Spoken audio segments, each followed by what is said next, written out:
जय हिंद, नमस्कार। स्वागत है आप सभी का गुरु घंटाल में। दोस्तों, आज हम एक बड़े ही इंटरेस्टिंग टॉपिक के ऊपर बात करेंगे, फाइव आईज अलायंस के बारे में।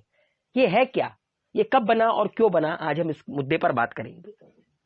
दोस्तों, five I's is an intelligence alliance consisting of Australia, Canada, UK, New Zealand and US. 5 English बोलने वाली कंट्रीज ने मिलकर एक खुफिया अलायंस बनाया। जैसे कि खुफिया संस्था होती है, हमारे यहाँ रॉ वगैरह है, ठीक है। तो इन्होंने क्या किया, एक खुफिया अलायंस बनाया, इंटेलिजेंस अलायंस, ठीक है। किन्होंने? 5 इंग्लिश बोलने वाली कंट्रीज ने। फिर से याद रखिएगा, यू से यूएसए, यू से यूके, यूएसए के ऊपर कनाडा, ऑस्ट्रेलिया, न्यूजीलैंड, भाई भाई, इन 5 ने मिलकर।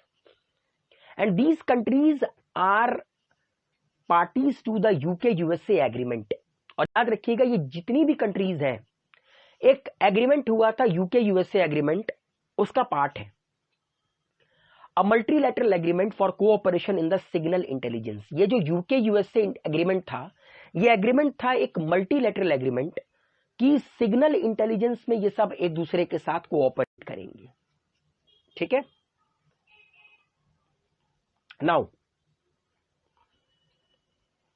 देखिए, 1946 में क्या हुआ, US and UK agrees unrestricted exchange of intelligence on communication of foreign nation. America ने और यूके ने एक दूसरे के साथ एक एग्रीमेंट पर साइन किया कि ये बिना किसी रोक टोक के इनके पास फॉरेन नेशंस को लेकर जो भी खुफिया जानकारी होंगी, ये एक दूसरे के साथ साझा करेंगे, ठीक है।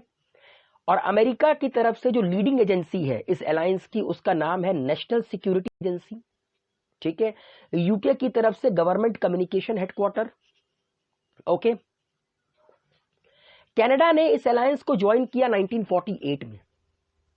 उसके बाद ऑस्ट्रेलिया एंड न्यूजीलैंड ने इसको 1956 में ज्वाइन किया, ठीक है। सॉरी, 1946 में अमेरिका ने और यूके ने इस बात पर अग्री कर लिया कि हम फॉरेन नेशंस की जो भी हमारे पास खुफिया जानकारी होंगी, हम एक दूसरे के साथ एक्सचेंज करेंगे।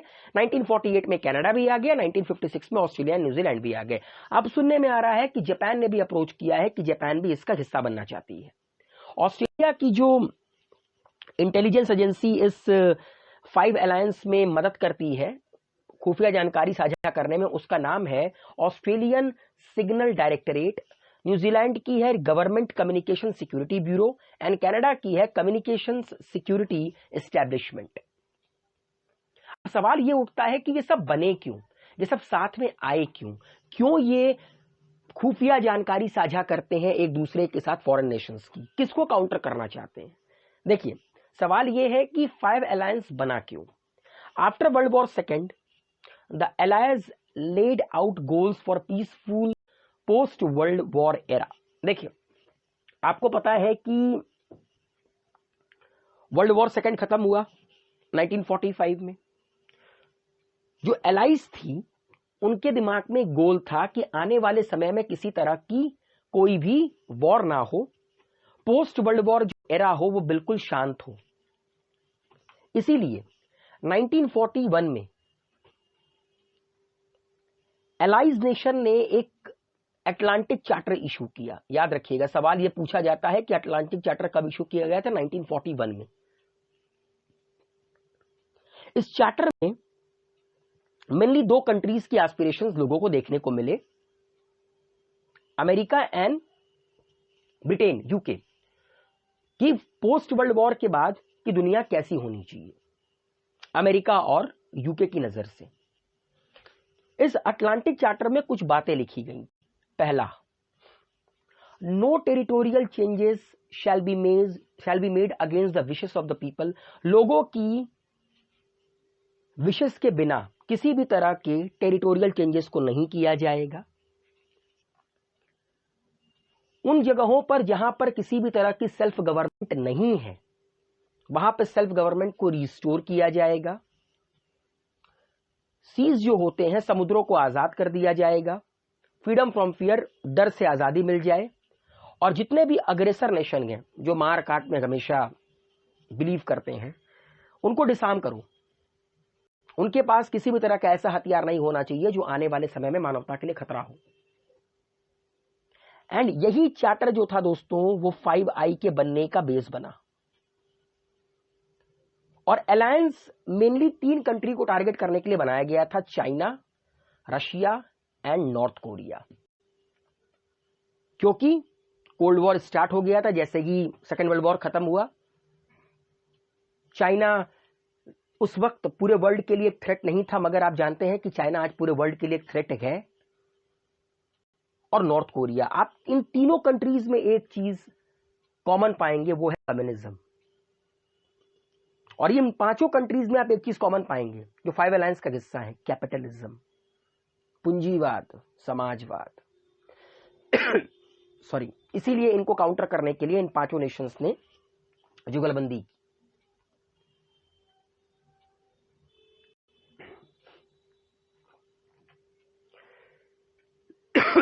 Sorry, extremely sorry. नाउ अब एक सवाल उठता है कि ये जो 5 आइज के मेंबर हैं, अमेरिका है, कनाडा है, ऑस्ट्रेलिया, न्यूजीलैंड एंड यूके, ये करते क्या है? जैसा कि मैंने बताया कि फॉरेन नेशंस की जो भी जानकारी इनके पास होती है ये एक्सचेंज करते हैं। तो किसको किसको कौन कौन सा रीजन दिया गया है खुफिया जानकारी इकट्ठा करने के लिए? पहले बात करते हैं यूके। यूके मॉनिटर करता है पूरे के पूरे यूरोप को, यूरोपियन रशिया को, मतलब ईस्टर्न यूरोप को, जहां पर रशिया का प्रभाव काफी ज्यादा है, मिडिल ईस्ट एंड हांगकांग।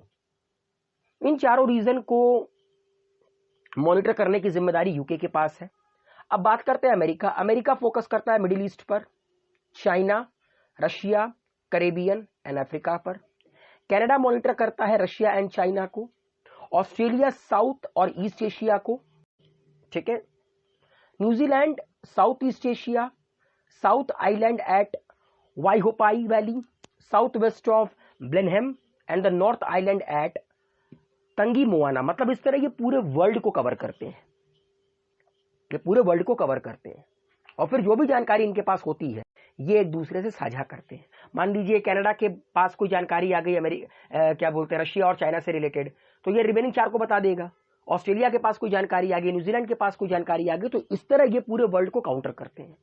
और सुनने में आ रहा है कि जापान भी इसका हिस्सा बनने वाला है, और अमेरिका चाहता है कि साउथ कोरिया और इंडिया भी इसका पार्ट बने। अभी तो आने वाले भविष्य में पता चलेगा, मगर मुझे उम्मीद है आप लोगों को 5 अलायंस समझ में आया होगा कि ये क्यों बना था, किसको काउंटर करने के लिए बनाया गया था, और इसकी इंपॉर्टेंस अब धीरे धीरे बढ़ती क्यों जा रही है। क्योंकि जिस तरह से चाइना पूरे वर्ल्ड के लिए थ्रेट बन रहा है, और जिस तरह चाइना की जानकारी पूरे वर्ल्ड को पता नहीं लगती है कि उस मुल्क में हो क्या रखा गया, कहीं ना कहीं ये अलायंस काफी ज्यादा मैटर करेगा। अब आने वाले भविष्य में पता चलेगा कि इंडिया इसका पार्ट बनेगा या नहीं। मुलाकात होती है आप लोगों से अगले सफर में, तब तक के लिए अलविदा। शुक्रिया, अपना ख्याल रखिएगा।